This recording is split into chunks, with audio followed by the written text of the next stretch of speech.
So I don't really do videos that often about feature updates for the repack, but I really wanted to do one this time because I feel like it's been a while since I've done one. Recently I've added a couple of things. As you can see, we have undead paladins now, so that's kind of fun. But really, Shaman in general has received a sizable update. Thunderstorm is now just a baseline ability, and in its place we get Stormkeeper. Raise your fist to the sky, absorb all nearby electric energy, causing your next 3 casts of lightning bolt or chain lightning to be instant and deal 100% increased damage. Which, this is a pretty nice boost to Elemental Shaman, considering that they were lagging behind. It's on a 1-minute cooldown. Yes, we have Dwarf Shamans. Our Shaman can wield swords and 2-handed axes now, but we also have a tank spec for Enhancement Shaman now too, and they're actually pretty good tanks. A lot of it's built into Rockbiter. I've even changed other abilities to be based off of your main hand rather than your offhand, just to help accommodate for the new tanking changes. So yeah, kind of fun. They have a new AoE ability called Molten Cleave. Unleashes a fiery cleave attack, dealing fire damage to up to 5 enemies in 8 yards in front of you. Slowed for 5 seconds. Deals 50% more damage on targets afflicted by flame shock, and it also generates a large amount of threat. This does require shields, so you have to have a shield equipped in order to use it. You've got shield mastery, and Rockbiter weapon also decreases your damage done as well to de-incentivize people using it as a cooldown. Currently, the single target's not that great, but its burst damage is awesome. Its AoE damage is really good, and so you would use it probably more so for AoE fights. I've also went ahead and made some glyphs for the spec as well, and I've even incorporated some of the new abilities into existing glyphs. But the new glyph is Glyph of Blazing Defense, so each time you cast Molten Cleave, you get 2% damage reduction from spells for 10 seconds, and it stacks up to 5 times. But yeah, I mean, that's just a basic overview. There's a lot more you can look at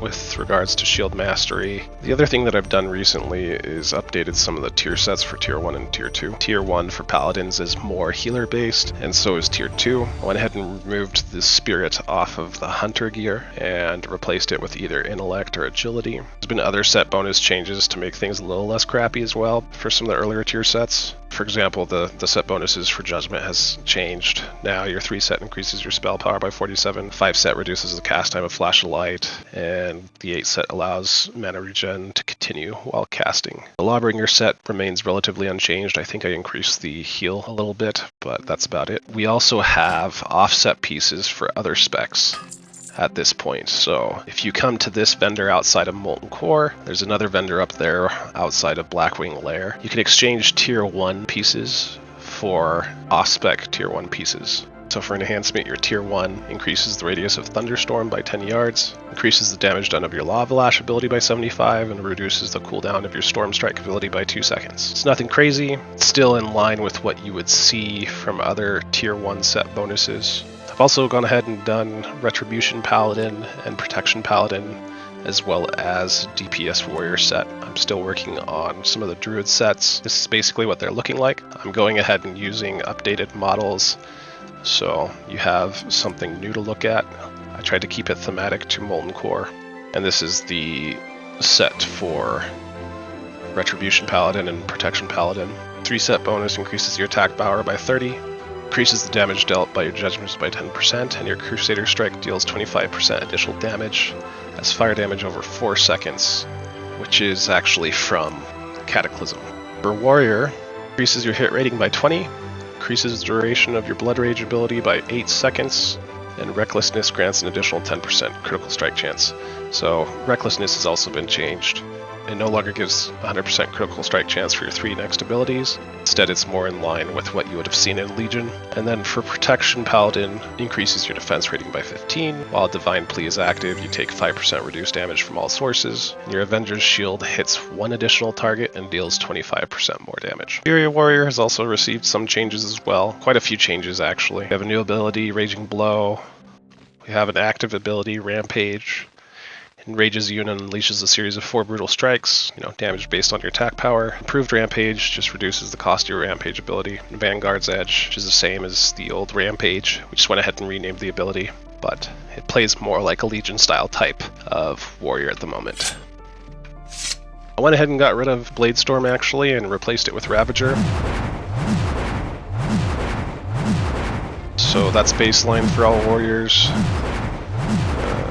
protection, Shockwave is also now a baseline. Lightning and Thunder throws powerful hammer to your target and up to 3 adjacent targets, knocking them back and causing 130% weapon damage. This is a way to pull enemies if you want to. And for Titan's Grip, I've actually combined a single-minded Fury and Titan's Grip together, allowing you to choose either between one-handed swords or two-handed weapons. Arms, rather than Blade Storm, you get Colossus Smash. Increases the damage the target takes by 3% for 7 seconds. Improved Slam has been removed completely, and I actually moved Blood Surge over to the arms tree and reduced the number of ranks for Mortal Strike from 3 to 2 to compensate. Anyway, there's a lot of other changes. So tier 2 for Enhancement Shaman, reset increases damage done by your Earth Shock, Flame Shock, and Frost Shock spells by 10%. Whenever you Storm Strike, you have a 50% chance to gain 105 haste rating for 5 seconds. And then casting Feral Spirit also increases your attack power by 10% for 30 seconds. Attribution Paladin also has a new tier 2 set. Melee attacks have a 20% chance to reduce the cooldown on your next Divine Storm.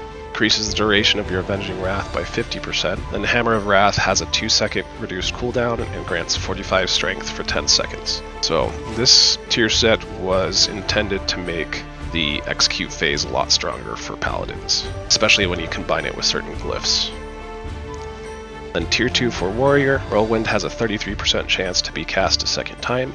Increases the damage of Mortal Strike and Raging Blow by 10%, and Heroic Strike grants your next 3 abilities an additional 85 attack power. For Protection Paladin, when your health drops below 35%, you automatically cast a free, instant rank 8 Holy Light on yourself. Can't occur more than once every 45 seconds. 5-piece increases damage dealt by your Holy Shield by 10% and its maximum charges by 6. The 8 set increases the damage of your Consecration spell and reduces its cost by 15%, and your auras are 15% more effective. That's pretty much it for set bonuses. Raids themselves now actually have raid options available for them. You can set it to 10 man if you want to set the health of mobs lower to do it with a 10-man group. You also have the option to increase the health and damage Be ready for anything of mobs as well if you wanted to. Decay, you and your raid members take periodic damage. As you can see, I'm taking damage over time. My raid members will also take damage. This means NPC bots will take periodic damage. And then Necrotic, which was a Mythic Plus affix. All your direct damaging abilities apply a stacking blight.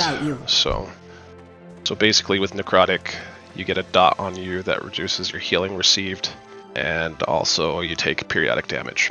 Currently these are just some basic challenges, and of course I'll eventually have to incentivize them as well. Okay, that's pretty much it for the major updates this recent patch.